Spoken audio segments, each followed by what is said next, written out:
Salut à tous, c'est Axel de testmobile.fr. Aujourd'hui, j'ai devant moi le Sony Xperia Tipo, qui est un des petits qui a été annoncé il n'y a pas si longtemps, avec également le Miro, qui est un autre appareil qu'on testera un petit peu après. Alors, aujourd'hui, on va s'attarder sur le Tipo. Je l'ai dans une version prototype. Donc, on le voit, c'est écrit derrière, il y a écrit, je ne sais plus trop quoi, Public Announcement. Généralement, ça veut juste dire que c'est un proto. Alors, c'est un proto qui est commercialisable, c'est-à-dire que il va y avoir certains petits trucs qu'on va essayer de pas trop s'attarder dessus à cause de ce côté prototype. Par exemple, là, j'ai pas de boîte, au niveau du design, il y a quelques trucs qui grincent, mais ça veut pas dire que vous ne les aurez pas dans le commerce, notamment pour la finition, puisque c'est un terminal d'entrée de gamme. Et on va commencer par les spécifications. Alors le Tipo, c'est un terminal sous Android 4.0.4. Alors il a été annoncé sous la 4.0.3, là je l'ai sous la 4.0.4, ça change rien du tout. C'est du 4.0 pour de l'entrée de gamme, et c'est ça qui est important de noter. 3.2 pouces pour l'écran, 320 par 480, c'est un écran de petite taille. C'est impossible de le nier. Je sais pas, je vais prendre un iPhone 3GS pour le mettre à côté pour voir. Voilà, l'iPhone 3GS, c'est pas un appareil de grande taille, on va dire. Bah, vous voyez là, le Tipo, c'est vraiment un petit smartphone sous Android avec 2,9 Go de mémoire, avec un tout petit peu moins disponible pour l'utilisateur. Vous pouvez rajouter 32 Go via une micro SD. Vous avez 512 MO de RAM, un appareil photo 3,15 mégapixels qui filme également en VGA, ce qui n'est pas très impressionnant, mais ce qui n'est pas surprenant, on va dire, pour un terminal de cette gamme-là, d'autant plus qu'il est équipé d'un processeur à 800 MHz. 800 MHz, c'est pas grand-chose, mais vous allez voir, ça tourne plutôt bien. C'est assez, d'ailleurs, c'est assez surprenant, c'est plutôt positif, vous allez le voir. Et j'ai même eu l'occasion de tester des jeux en 3D qui tournent relativement bien, et on aura l'occasion de le voir plutôt vers la fin du test. Une batterie assez intéressante de 1500 mAh, donc pour un petit écran comme ça et pour un petit processeur, c'est plutôt bien. Alors sur le papier, on voit 22 heures en veille, 22 jours pardon, en veille, 4h30 en communication, mais Sony annonce plutôt 24 heures entières, hein, vraiment une grosse journée entière en utilisation, disons, normale.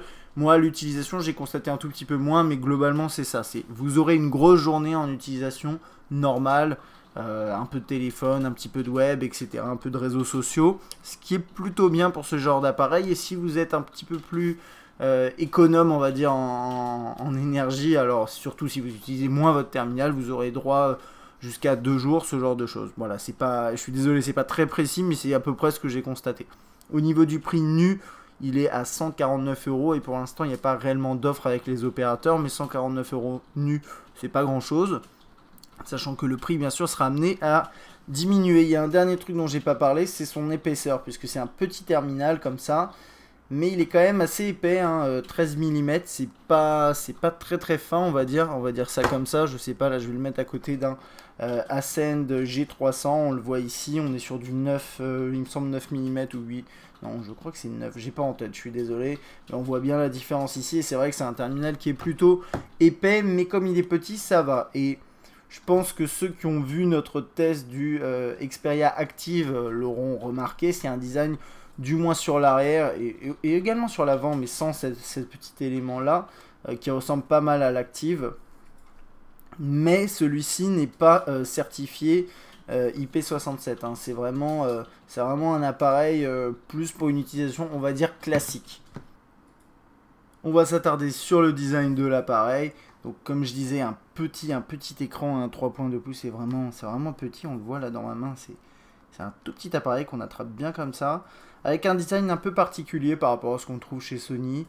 On n'a pas enfin Sony récemment avec la gamme NXT, on sort un petit peu de cette gamme, avec quelque chose qui fait plus penser, comme je disais, à l'Active. Au-dessus de l'écran, on a quelques capteurs, là qu'on voit pas trop, mais ils sont là. En dessous, les touches sensibles, classique, retour, accueil et menu. Et cette zone avec écrit Xperia, en fait, qui est assez sympathique. C'est un petit... il y a un léger relief comme ça. Et c'est ce qui fait vraiment toute l'originalité, on va dire, de l'appareil, en tout cas du design. C'est vraiment ça. Après, le reste, c'est très classique. Sur la droite, on a la touche 2 volumes. On a un petit emplacement, je pense c'est pour une sangle, je suis pas sûr mais je crois. Micro, fente pour accéder à la batterie, qui est plutôt bien fixé, hein. Vous pouvez le voir là, c'est pas forcément évident. Je vais essayer d'ouvrir ça quand même pour vous montrer. Voilà, donc là on a cette grosse coque là arrière, la batterie qui prend vraiment toute la place, hein, puisque c'est une grosse batterie pour un petit appareil en SIM normal. L'appareil tourne en SIM normal et puis la micro SD elle est derrière normalement. Voilà. Ok, sur la droite on n'a rien par le port micro USB.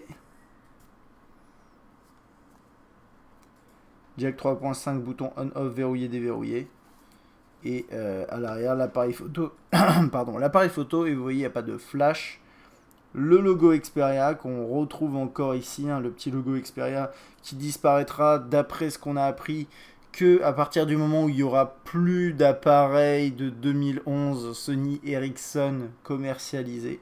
Et le haut-parleur ici qui est pas trop mal, hein, qui me fait un peu penser à ce qu'on avait sur l'Active qui était pas trop mal déjà. Alors je vais faire un test qui va être spécialement rapide par rapport à ce que j'ai l'habitude de faire. Alors pourquoi? Parce que c'est une surcouche qu'on commence vraiment à connaître. Et voilà, je vais m'attarder surtout sur les aspects performance, essayer de vous montrer en finale ce que vaut ce petit 800 MHz avec du 4.0. Bien sûr, on va regarder toutes les fonctionnalités, hein, mais je vais essayer d'aller spécialement vite. Alors, on a le lock screen, très classique sur ces terminaux, avec la possibilité de prendre une photo rapidement de cette façon. Alors là, il y avait un bench, voilà.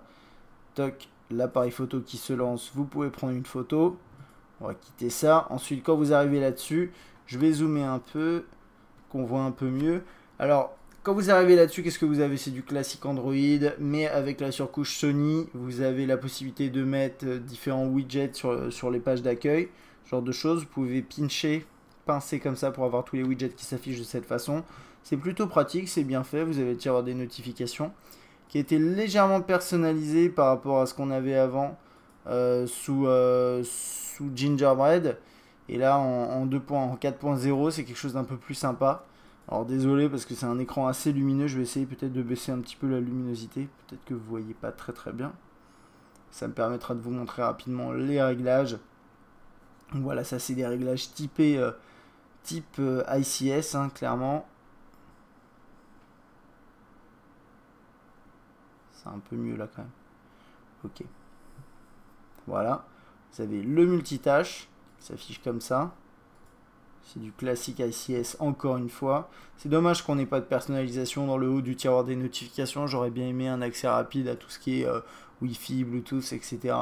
Maintenant vous avez quelques widgets, notamment celui-là qui permet de personnaliser, enfin qui permet d'accéder à ces paramètres de manière rapide. Bon voilà, c'est toujours mieux d'avoir ça dans le tiroir je pense, mais c'est mieux que rien. Vous avez toujours, c'est un petit peu les mêmes widgets, hein. Vous avez Top Contact, le conseiller, un lecteur audio. Voilà. Et pas mal de trucs, d'éléments sociaux. Alors, on va voir ça un petit peu après. Vous avez le menu principal avec les systèmes de tri classiques.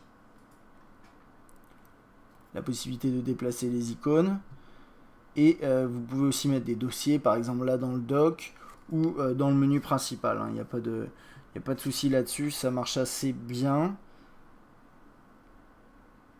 Au niveau des fonctions téléphoniques, vous commencez à taper un numéro, vous avez des propositions qui s'affichent. Ensuite, vous allez dans les contacts, vous avez vos contacts ici. On rentre dans un contact, on a sa fiche. Il est lié ici à Facebook, hein, c'est un contact que j'ai synchronisé. Voilà. Hop. Vous défilez sur les côtés pour afficher ses photos et ses centres d'intérêt. Donc par exemple, Patrick Sébastien, ici dans le cas de Lucienne. Et ensuite après vous avez ces photos, vous pouvez y accéder ici. Ça c'est l'intégration sociale qu'on retrouve avec la surcouche de Sony et qui est plutôt bonne, performante. Voilà, on peut laisser un commentaire, ça va ouvrir l'application Facebook, mais c'est plutôt rapide et vous pouvez mettre un like normalement. Ouais, non, on peut pas vraiment mettre un like, on peut accéder à l'option like, mais ça passe par l'application Facebook. Voilà, c'est très classique, hein, ces options-là pour accéder à différents paramètres en accès rapide. Hein. Désolé, là, la caméra elle a un petit peu de mal avec la luminosité et puis il n'y a pas beaucoup de lumière autour de nous. C'est pas grave. Hop, voilà, je pense qu'on a fait le tour pour tout ce qui est, tout ce qui est appel. Ok. Ensuite, là-dessus, c'est assez classique. Vous faites ajouter un destinataire. Vous pouvez choisir différentes personnes. Toc. Et vous avez la saisie texte. Alors, c'est important. La saisie texte sur un écran de cette taille-là, il faut que ce soit correct. Et là, vous avez ce clavier-là, qui est proposé par défaut. Et il me semble que vous avez un second, si je dis pas de bêtises. Non, ça c'est un seul clavier, c'est le clavier Xperia. On n'a pas d'autre option ici. Si on accède là, je vais juste regarder. Voilà, on a le clavier qui s'appelle le clavier Xperia. On a le clavier chinois. Bon, voilà, ça ressemble à ça. On peut changer ça et bon, ça peut être intéressant si vous vous sentez concerné parce que vous parlez chinois. Et Google Voice, voilà, ça permet directement de taper en dictant ce que vous avez envie d'écrire.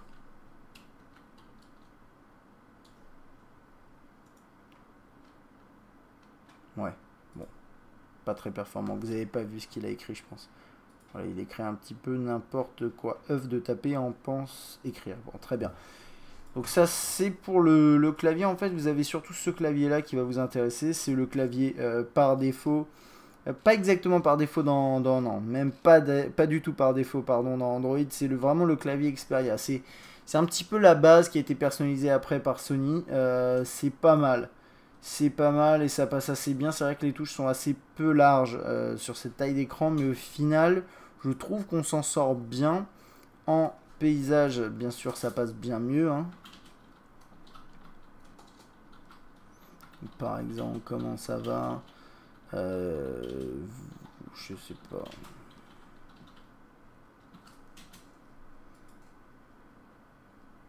On a un petit retour haptique, hein, ça bien sûr c'est à personnaliser.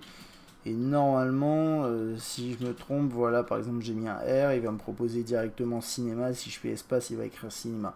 Et ça marche bien. Et comme d'habitude pour Android, si vous n'aimez pas ce clavier, si vous ne vous sentez pas à l'aise avec, vous pouvez toujours le remplacer par un autre. Et vous inquiétez pas, Sony ne sera pas vexé. Ensuite ici, bah voilà, quand j'envoie un message, j'ai un système de bulles qui s'affiche de cette façon-là. Vous pouvez bien sûr transformer un SMS en MMS en rajoutant une image ou un son, ce genre de choses. Ok, donc ça c'est une interface très classique avec tout ce qui est système de conversation, avec trié par contact, etc., etc. Ok, on va passer au menu. On va regarder rapidement ce qu'on trouve là-dedans. On a pas mal d'applications installées par défaut. J'en ai installé d'autres également. On a un partenariat avec Canal+, qui vous permet de regarder Canal+, quand c'est en clair, il me semble. Après, vous pouvez souscrire un abonnement pour ensuite regarder les différentes chaînes, notamment Canal Sat, là-dessus. Un petit spam ici avec les jeux Gameloft, donc c'est un lien vers différents jeux Gameloft. On a Allociné, les pages jaunes, les contacts, tout ça on a vu. On va passer au web, qui reste un élément important, hein, même sur un smartphone entrée de gamme. On a quand même envie de voir ce que ça vaut. Et vous allez voir, c'est pas si mal que ça. C'est pas si mal. D'autant plus que, comme toujours sur Android, vous pouvez personnaliser, paramétrer un peu plutôt les éléments qui vont s'afficher. Donc là surtout vous pouvez désactiver l'affichage du flash. Et donc si par exemple j'accède à, si j'y arrive, ce menu là, donc là ce petit menu, hop, je rentre là-dedans, option avancée, et ici si vous voulez je peux faire activer les plugins, faire à la demande par exemple, et ça va aider pour rendre l'expérience un peu plus fluide. Donc là pour le test je vais juste rester comme ça pour vous montrer. Donc vous voyez, hein, c'est pas extrêmement fluide. Ça marche correctement quand même, mais ça manque de fluidité. Hein. Là, clairement, j'essaie de double taper sur mon texte. C'est un peu galère. Donc je vais rentrer dans un article, on va voir si c'est un peu plus simple. C'est vrai que la mise en page de la page d'accueil, elle n'est pas forcément simple à gérer pour les terminaux mobiles généralement. Et vous inquiétez pas, ça va changer d'ici peu. Voilà, donc là on a le texte qui s'est mis en forme et directement, hein, c'est-à-dire que là j'ai l'option activée qui permet d'avoir la remise en forme du texte en fonction de la taille de l'écran. Je vais aller sur un autre site pendant ce temps-là, bon, je vais aller sur Le Monde. Le Monde.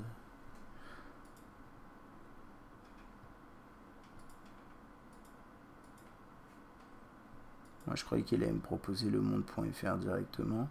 Non, là je suis connecté en Wi-Fi, ça va un peu lui faciliter la tâche, hein, comme d'habitude.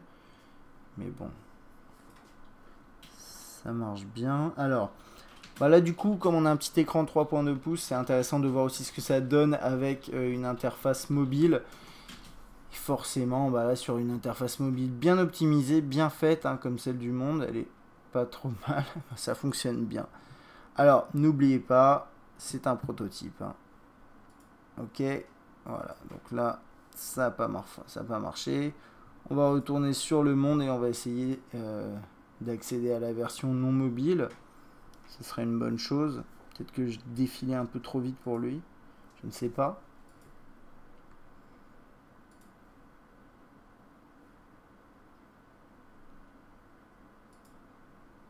Voilà. Donc là, ça charge. Je peux défiler pendant que ça charge. C'est plutôt fluide, hein. C'est d'ailleurs pas mal du tout. On va attendre un peu encore, c'est bon. Voilà, une fois que la page est chargée, bon, on peut défiler, zoomer, aller chercher le texte qui nous intéresse. Donc je sais pas, je vais rentrer dans un article, puis après on aura fait le tour, hein, pour le web. Globalement, l'expérience est pas si mal que ça, hein. C'est un peu surprenant d'ailleurs, puisque 800 MHz, normalement, c'est vraiment pas terrible, mais je pense que le fait qu'il tourne sous la 4.0 et qu'il y ait, à mon avis, quelques optimisations sympathiques au niveau logiciel, ça rend l'expérience pas trop mauvaise globalement. Et ça, c'est une très très bonne nouvelle. Et de plus en plus, je vois des terminaux de moyenne gamme et même d'entrée de gamme Android qui tournent de mieux en mieux. Et ça, c'est vraiment très très très positif.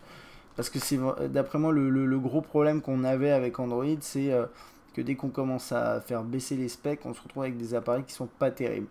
Et là, c'est pas si mal que ça. Alors, je vais attendre un peu. Voilà, j'avais pas demandé à charger une page. Ouais, si, je crois. Bon, c'est pas grave. Ok, on va zoomer un peu. Donc, vous restez appuyé. Vous pouvez copier-coller du texte. Et puis, c'est à peu près tout, hein. Ça marche correctement. C'est une expérience, on va dire, décente. Et dans tous les cas, plutôt surprenante. Agréablement surprenante pour un terminal de cette gamme. Ensuite, le lecteur musical. Donc bien sûr, si vous avez envie, vous pouvez toujours faire disparaître des processus de cette façon-là.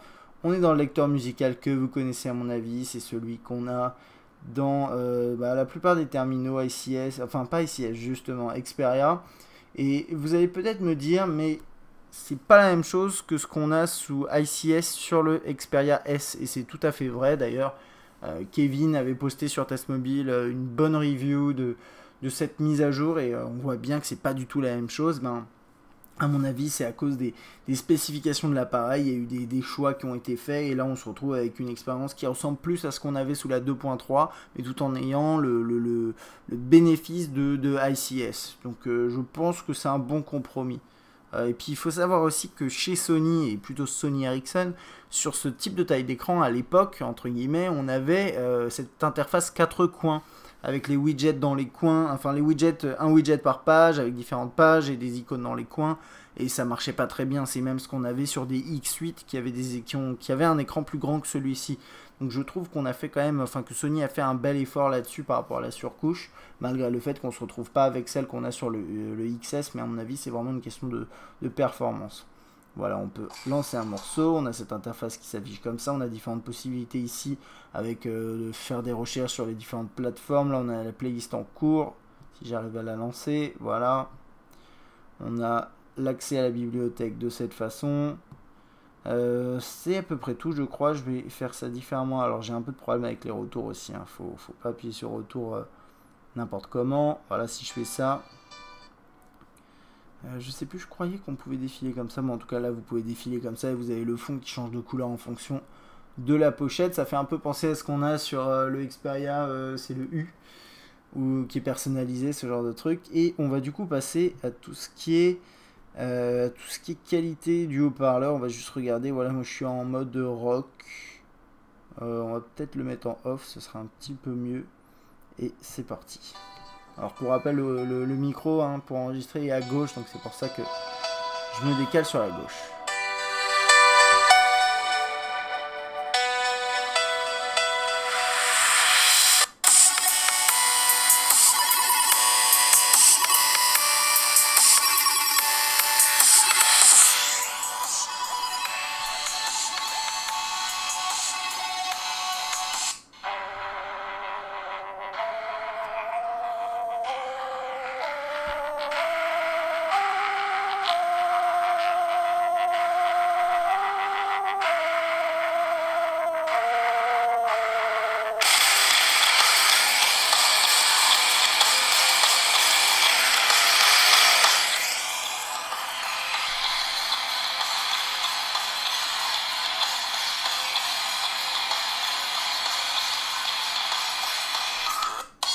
Petit dernier.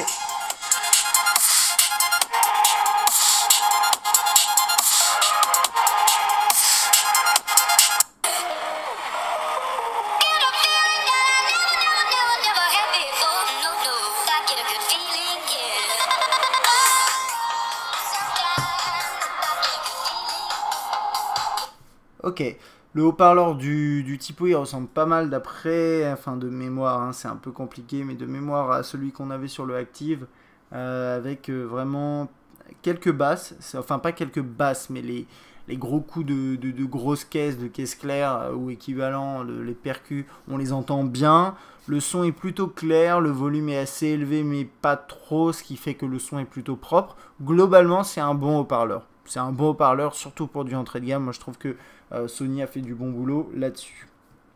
Ok, dernier truc que j'ai oublié de vous montrer par rapport à la musique.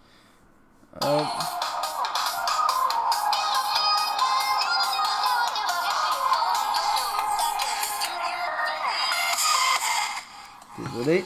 Donc on a le widget de page d'accueil qui est plutôt sympa, hop, qui permet de contrôler la musique. On a également un widget ici, j'appelle ça un widget, mais voilà, des contrôles directement ici et également ici. Donc ça c'est l'apothéose, c'est la meilleure des situations au niveau du nombre de contrôleurs possibles. Alors on a un truc qui s'appelle Xperia Gallery. Alors vous allez vous dire, mais qu'est-ce que c'est maintenant? C'est juste la galerie, mais il y a l'intégration de Facebook, hein, comme d'habitude, avec Facebook Inside Xperia. Et donc on trouve voilà, également vos photos Facebook directement intégrées dans la galerie. On appuie dessus, on peut mettre un commentaire élogieux ou non. Par exemple, salut, c'est bien. Voilà, on peut mettre un like, ce genre de choses, et c'est plutôt bien fait. Hop. Et puis bien sûr on peut accéder à ses propres photos, voilà, donc ça c'est des photos réalisées avec l'appareil. Vous verrez que le mode macro en fait n'existe pas puisqu'il n'y a pas d'autofocus pendant que vous prenez des vidéos. Au niveau de l'écran, bon, j'en ai pas trop parlé, hein, mais il est pas mal du tout. Moi je trouve que ça reste correct pour du entrée de gamme. Là on ne voit pas très bien la caméra parce que j'ai dû changer un petit peu les couleurs. Mais les blancs sont plutôt blancs, les noirs sont un peu gris, hein, faut bien le reconnaître. On n'a pas c'est très loin du Super AMOLED et même du Reality Display chez Sony Bravia Engine. Mais ça passe, disons que ça passe largement. Hein. C'est pas, on est loin de quelque chose de mauvais, mais je trouve même que c'est plutôt bon pour un terminal de cette gamme, ça suffit largement. Et ça en tout cas, ça m'a pas choqué. Hein, et parfois, vous savez que sur les terminaux entrée de gamme, dès qu'on les allume, on fait aïe, l'écran n'est vraiment pas bon. Et là, c'est pas le cas. Donc ça, c'est plutôt bien. Ok. On va continuer sur la fonction plutôt importante, mais sur cet appareil, c'est assez. Je peux pas dire que ce soit décevant, c'est juste pas exceptionnel parce qu'il n'y a pas d'autofocus déjà pour commencer. Et donc on a l'appareil photo, bien sûr. Donc quand vous appuyez sur l'écran, il ne se passe absolument rien parce que vous n'avez pas d'autofocus. Vous avez quelques options ici, notamment la résolution, c'est du 3 mégapixels max. Alors c'est 3 mégapixels, 3,15, mais bon c'est la même chose. Vous avez quelques modes de scène, voilà, qui permettent d'essayer d'adapter un peu tout ça, enfin l'appareil à votre environnement. Je dirais que le sport, ça permet également d'avoir une prise de photo un peu plus rapide, capable de capter des mouvements rapides, la valeur d'exposition, la géoloc, etc. C'est des petites options à régler, hein. C'est rien de grandiose, on va dire, avec des accès rapides ici. Et il me semble que ces options peuvent... Voilà, on peut les personnaliser de cette façon. En allant ici, en restant appuyé là, il me semble. Voilà, c'est ça. Très bien. Donc ça marche bien. Vous prenez une photo comme ça, et comme c'est sans autofocus, bah, la photo est prise très rapidement, et ça c'est plutôt positif, on va dire. Ensuite, vous pouvez bien sûr filmer, et c'est filmé en VGA sans autofocus continu. La qualité est pas forcément géniale, hein, mais bah, vous verrez ça de toute façon dans les échantillons qui seront postés sur Test Mobile et sur YouTube. Ensuite, on a tout ce qui est email. Alors, le client email par défaut, mais c'est celui d'ICS, donc c'est un bon client email Gmail. C'est pas comme celui sous la 2.3, c'est un bon petit client avec une interface qui est plutôt sexy et que moi j'apprécie vraiment beaucoup. On a bien sûr également l'interface l'interface email proposée par Sony, qui permet de configurer autant de comptes email que vous voulez, ou au moins de configurer des comptes qui ne proviennent pas de Gmail. Donc ça c'est plutôt sympa, l'accès aux dossiers, etc. On a vos mails qui s'affichent ici. Vous pouvez bien sûr obtenir des notifications, avoir un widget sur l'écran d'accueil, etc., etc. Bon, la taille de l'écran ici pour les emails ne dérange pas. Il y a beaucoup d'éléments comme ça où c'est pas vraiment un problème. Vous avez le Play Store. Alors normalement, Sony personnalise un tout petit peu. Au niveau des applications, on va voir ça tout de suite. J'ai pas eu l'occasion de regarder. Non. On n'a pas de personnalisation, c'est peut-être parce qu'avec les JO, etc., il y a une mise en avant. Mais normalement, voilà, Sony a une section avec écrit Sony. Mais ça change pas grand-chose. Hein. C'est des contenus juste mis en avant et on a l'habitude. Alors là, j'ai du mal, désolé. Facebook, l'agenda. Voilà, qui prend vraiment toute la taille de l'écran et c'est plutôt une bonne chose. Hein. Map, stock, etc. La calculatrice, l'horloge, tout ça c'est les fonctionnalités classiques. Musique unlimited, vidéo unlimited, tout ça c'est, j'en parle à chaque fois, voilà, c'est des services de Sony qui permettent de télécharger, d'acheter légalement de la musique et des contenus pour pouvoir les consommer ensuite sur son terminal mobile. Alors sur un appareil avec un écran 3.2 pouces, c'est pas forcément idéal, je pense surtout bien sûr à la vidéo. Louer un film à 3 € pour ensuite le regarder sur un 3.2 pouces, à part si vous n'avez pas d'autres possibilités et que vous ennuyez à mourir, ok, mais sinon ça me paraît un petit peu laborieux. Sinon vous avez l'intégration de Google Livres, enfin Play Livres, qui permet de lire des livres et d'en acheter, d'en télécharger, etc. Tracadie qui est un équivalent de Shazam. Musique and Vidéo ici qui est intégré avec Facebook pour vous proposer des contenus qui sont appréciés par vos amis. L'Update Center, un utilitaire d'économie d'énergie. Voilà, moi je pense avoir fait à peu près le tour. Hein, toutes les mêmes plateformes qu'on a chez Sony. On a un deuxième accès à la galerie. C'est un petit peu étrange hein, là-dessus. Ou c'est une galerie? Attendez, on va voir ça. Donc ça c'est la galerie ICS. Alors ça c'est intéressant. En fait, alors je pense que c'est parce que c'est un proto, mais là vous avez la galerie ICS qui est assez moche. Et de l'autre côté vous avez Galerie Xperia qui est la galerie 2.3 avec le système Facebook. À mon avis dès la sortie vous aurez peut-être une galerie un peu différente je pense parce que là c'est vraiment pas terrible. Hein. Et on va terminer avec un petit peu de performance. On va pas parler forcément benchmark parce que les performances en bench sont pas très bonnes. Et ça, j'ai eu l'occasion de le tester. Je vais vous montrer deux jeux en 3D et vous allez me dire ce que vous en pensez. Bon, vous n'allez pas pouvoir me le dire, mais je vais vous dire ce que j'en pense. Vous allez pouvoir juger par vous-même. Et je trouve que le Xperia Tipo s'en sort pas mal. Surtout pour le second, et alors faut pas oublier une chose, c'est que bien sûr il y a le terminal qui peut être bien optimisé, qui peut être bien fait, et au niveau du chipset une bonne intégration, et l'OS qui est puissant également, et 4.0 c'est vraiment un bon OS. Maintenant il y a aussi le boulot des développeurs qui peut être excellent, et là sur ces titres je pense qu'il est plutôt bon pour pouvoir faire tourner correctement ces titres là. Toc, on va regarder ça. Donc là en plus avec les pubs sur ce jeu là c'est pas terrible et vous voyez là j'ai appuyé sur le... Voilà j'avais appuyé c'est juste que ça mettait un peu de temps. C'est parti. Oups. Alors au début j'avais quelques problèmes avec l'accéléromètre parce que je sais pas, je pense que c'est peut-être parce que c'est un proto, il y avait quelques soucis. Mais vous voyez ça tourne à peu près, hein, ça tourne même très très... Enfin, c'est pas exceptionnel, ok, il faut bien le reconnaître, mais... ça tourne correctement tout de même. C'est un jeu qui a quand même toujours une petite lenteur qui est vraiment présente de manière constante dans le jeu, qui donne vraiment l'impression que le terminal est un peu lent, mais c'est pas forcément le cas. C'est pas forcément le cas.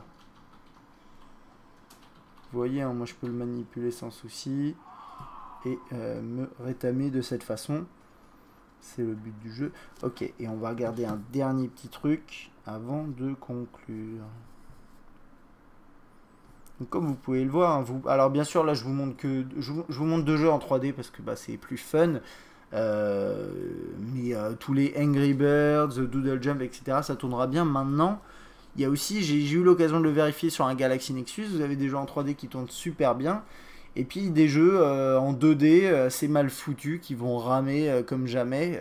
Donc tout dépend aussi du développeur. À partir du moment où a priori vous pouvez télécharger le jeu, qu'il n'est pas interdit, enfin que vous pouvez télécharger, que le développeur l'autorise, c'est que normalement ça tourne correctement. Et là je vais vous montrer Dead Trigger, qui est un jeu de shoot de zombies, qui est en 3D, c'est un FPS et il est plutôt joli. Sur cet appareil, il est un peu moins joli. De fait, si par exemple vous le lancez sur un One X, bah, tout de suite ça va être un peu plus stylé. D'autant plus que sur le One X, il y a du Tegra 3 et que le jeu est optimisé Tegra 3, si je dis pas de bêtises. Mais là, sur un petit typo à 150 €, 800 MHz, et ben vous allez voir que c'est plutôt surprenant, je trouve. Alors, c'est surprenant si la caméra arrive à faire le focus. Elle est tellement surprise qu'elle n'arrive pas à faire le focus. Alors voilà, je vais mettre un petit peu de son là pour le fun.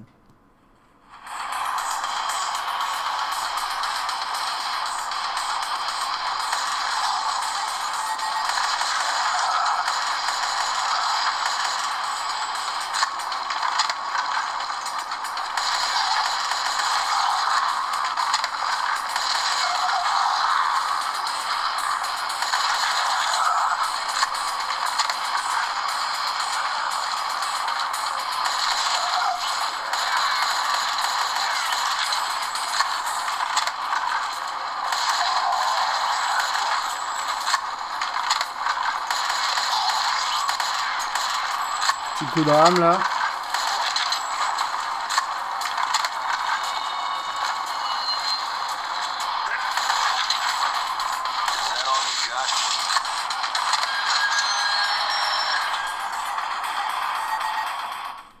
Donc voilà, ça tourne pas mal quoi, on peut jouer un petit FPS en 3D sur ce petit appareil à 150 €. Et ouais, je trouve ça bien. Alors parfois il y a des petits coups de RAM en fonction du nombre de personnages à l'écran, de zombies à l'écran, etc. Mais globalement, ça tourne assez bien. Maintenant le problème, vous pouvez le constater, c'est la taille de l'écran. J'ai un doigt ici pour le joystick, j'en ai un autre là, bah forcément déjà vous voyez pas la caméra. Moi ça me dérange pas trop pour jouer, mais c'est vrai que c'est pas vraiment optimisé pour. Ça ce serait mentir de l'oublier. Voilà. Hop, on va quitter ce petit jeu de zombies bien sympathique et pour conclure sur ce typo. Alors ce typo il m'a un petit peu surpris parce que j'étais habitué aux entrées de gamme à 150 € avec des performances réellement médiocres et je trouve encore une fois qu'on s'approche de quelque chose de bien et je trouve ça excellent.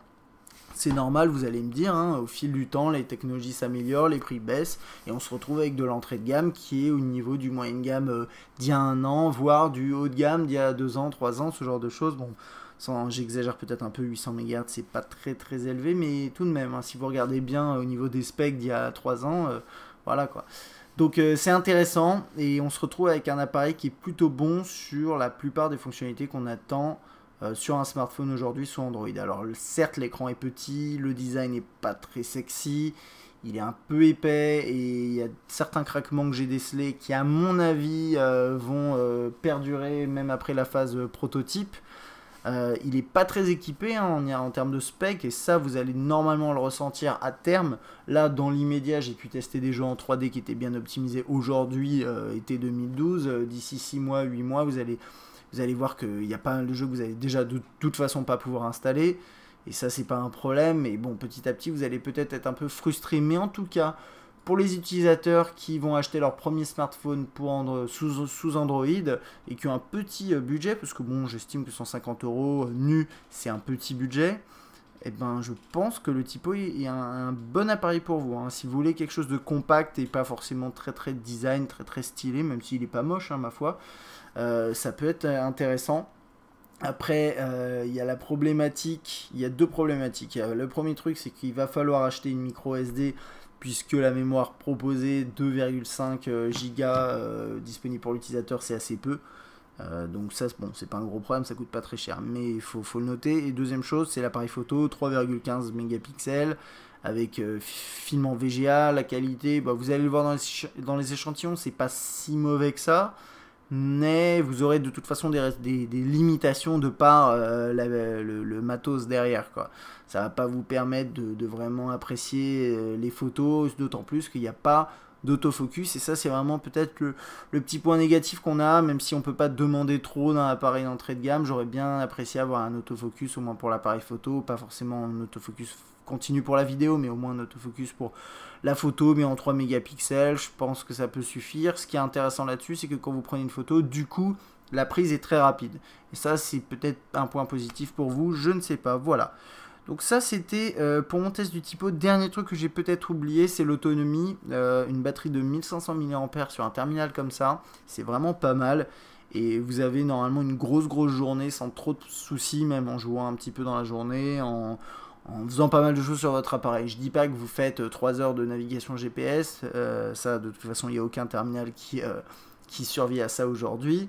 Mais si vous avez une utilisation normale un petit peu soutenue, vous devriez avoir vos 24 heures sans trop de problèmes. Donc ça c'est peut-être aussi un autre point positif sur ce typo.